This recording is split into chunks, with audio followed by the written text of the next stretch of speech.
So what's up mga kabugo. Ayan. So ayan mga kabugo, at andito tayo sa bahay. So ayan, good afternoon mga kabugo. Time check 1:40. So andito tayo sa bahay ngayon.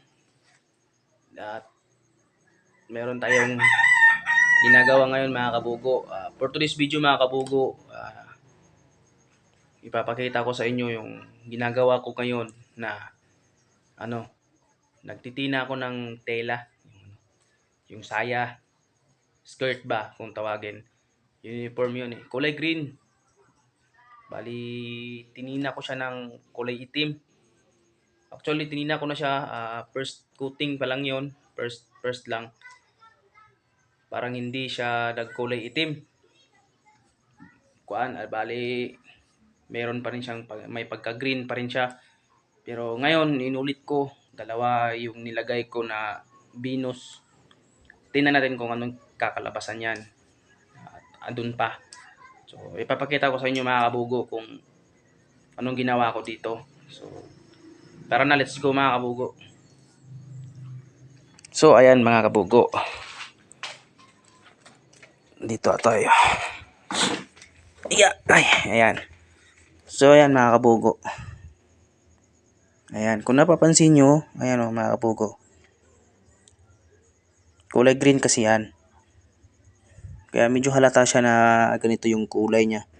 Nung una, nung hindi ko pa binabad yan, kulay green talaga yan na saya. Yung skirt ba, green na green talaga yan, parang ganito. Parang ganyan.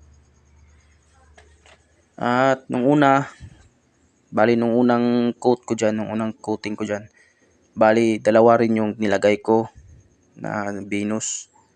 Pagkatapos hindi ko na siya binasa. Ewan ko nga, hindi ko nga alam kung anong tamang proseso nito eh. Pero nakapagtinan na ako noon. Yun nga lang, mga maong lang nga yung mga pantalon na maong, t-shirt na kumukupas. Yun lang, ito hindi ko pa nasubukan na hindi siya kupas. Bago pa talaga itong binili. Kulay green. At ipapaitim nga kasi uniform nga yan ang asawa ko na sa trabaho. So, pinaitim niya. Kaya sinubukan ko. Kaya nung una, parang hindi siya naging, actually naging itim naman siya kaso hindi talaga lahat.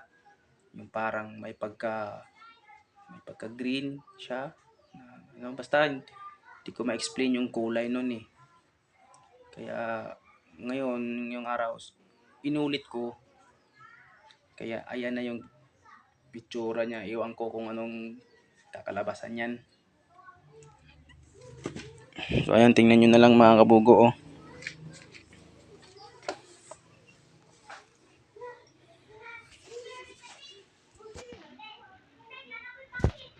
Yung tubig mga kabugo sobrang itim.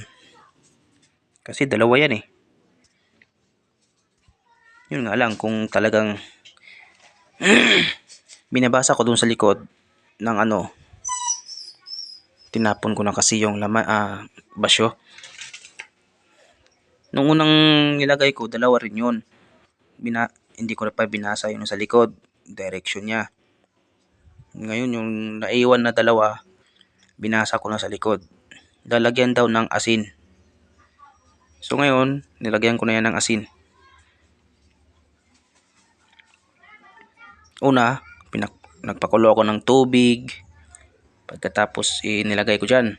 Pagkatapos nilagyan ko ng asin. Medyo marami-rami rin yun, ilang kutsara yun.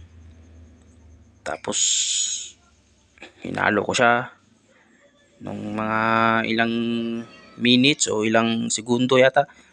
Nung medyo nawala na yung asin, saka ko nilagay yung tela, yung saya, yung skirt. So ewan ko kung anong talagang kakalabasan yan. Maya mga kabugo, siguro mga ilang babalik tarin ko yan. So ayan mga kabugo, aabangan na lang natin 'to mamaya mga kabugo kung ano talagang itsurang kakalabasan nito, kung tatama ba 'yan. Ewan ko kung paanong proseso ng pagtitina ng mga ganyang tela. Paki-comment naman ng mga ano nyo, paki-comment naman kung anong tamang proseso talaga para kukulay talaga yung ano. Kasi ito, ano lang naman 'to eh. Isip ko lang 'yan kung tama ba 'yan yung proseso ko. May ilalagay pa ba o ano? Ewan ko. So ayan mga kabugo, paki-like and share na rin sa aking video. Ayan, paki-subscribe na rin po. Rich na Bugo Moto Vlog. Ayan. Ayan, paki-comment ng mga comment niyo sa ano kung ano yung tamang proseso talaga. Kasi ito ano lang 'to eh. So ayan mga kabugo, abangan na lang natin 'to mamaya mga kabugo. So i-update ko kayo mamaya mga kabugo.